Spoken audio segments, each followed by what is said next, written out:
आमच्या उल्हास माझा न्यूज चॅनलला सबस्क्राईब करा, बेल आयकॉन दाबा आणि पहा उल्हास माझाच्या बातम्या सर्वात आधी आपल्या मोबाईल स्क्रीनवर। मी सौ पूनम शेलार प्रभाग क्रमांक 20 ब म्हणून अपक्ष म्हणून उमेदवार म्हणून निवडणूक लढत आहे। तसेच माझे चिन्ह क बसून म्हणून मी निवडली आहे।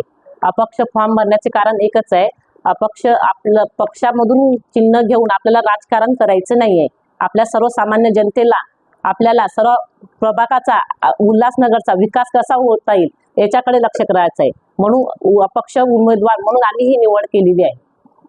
लोक जनतेच्या समोर प्रश्न एकच घेऊन जाणार, जितके वर्ष आपण बघितलंय प्रभागामध्ये सर्वांनी जितके वर्षपर्यंत काम कसे करत होते, त्यांच्याकडे त्यांची ज्या मागण्या होत्या त्या प्रश्नाच्यासाठी आम्ही त्यांच्याकडे प्रत्यक्ष जाऊन त्यांना भेट देऊन त्यांनी सर्व आम्हाला प्रश्न उत्तरे केली। ह्या आमच्या समस्या आहे आणि त्या सर्व समस्या त्यांच्या समजून हा आम्ही मार्ग निवडला आहे।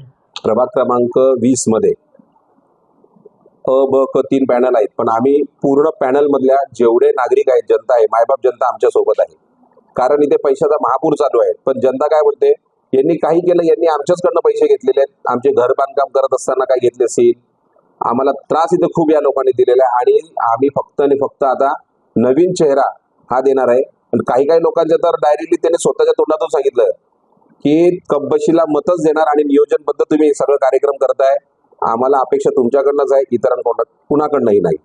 प्रभाग नंबर 20 मध्ये सगळ्यात मोठा प्रश्न जो आहे तो आहे डम्पिंग ग्राउंडचा विषय। आज कित्येक वर्षापासून डम्पिंग ग्राउंड ओव्हरफ्लो झालेला आहे।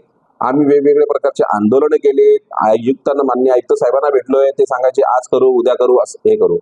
आपण जर बघत असाल प्रभाग 20 मध्ये सगळ्यात जास्त जे संसर्गजन्य रोग झालेले आहेत ते प्रभाग क्रमांक 20 मध्ये आहेत। आज मला सांगा की हे कष्टकरी महिला आहेत, ज्या घरेलू कामगार आहेत, यांना आजारपणाने व्यथा चालू आहेत।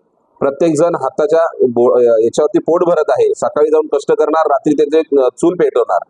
जर अशामध्ये जर या लोकांना पाणी, पथदिवे आणि रोजगार जर मिळत नसेल तर आणि पुन्हा पुन्हा दर वर्षाला ही लोक त्यांचा स्वतःचा अजेंडा घेऊन चाललेत, आम्ही तुम्हाला हे देऊ, गार्डन देऊ, हे देऊ, पण प्रत्येक वर्षी तेच होतंय, यांना जनतेच्या तोंडाला पानं पुसली जातात आहे।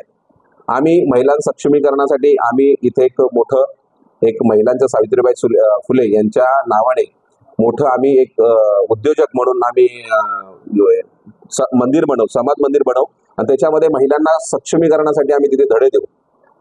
तसेच आज आपण या प्रभागात पाहत असाल एक गार्डन सुद्धा नाहीये, तर आम्ही छत्रपती शिवाजी महाराज यांच्या नावाने आम्ही गार्डन बांधू। इथे हॉस्पिटल नाहीये, वरती जर कोणी ऍडमिट जर आजारी असेल तर वरती डोंगरावरती ॲम्ब्युलन्स जात नाहीये, त्यासाठी आम्ही रस्ता बनवून देऊ। आम्ही आश्वासित करतो की जनतेने आम्हाला भरघोस मताने निवडून द्यावं। आपली ही नावाची झोपडपट्टी जी अजून झोपडपट्टी चालली आहे, या झोपडपट्टीचा चेहरा मोहरा बदलू आणि इथे चांगल्या पद्धतीने चांगलं हिरानंदानी सारखं डेव्हलपमेंट आम्ही इथे करू, हीच आम्ही आज ग्वाही देतो। आमच्या उल्हास माझा न्यूज चॅनलला सबस्क्राईब करा, बेल आयकॉन दाबा आणि पहा उल्हास माझाच्या बातम्या सर्वात आधी आपल्या मोबाईल स्क्रीनवर।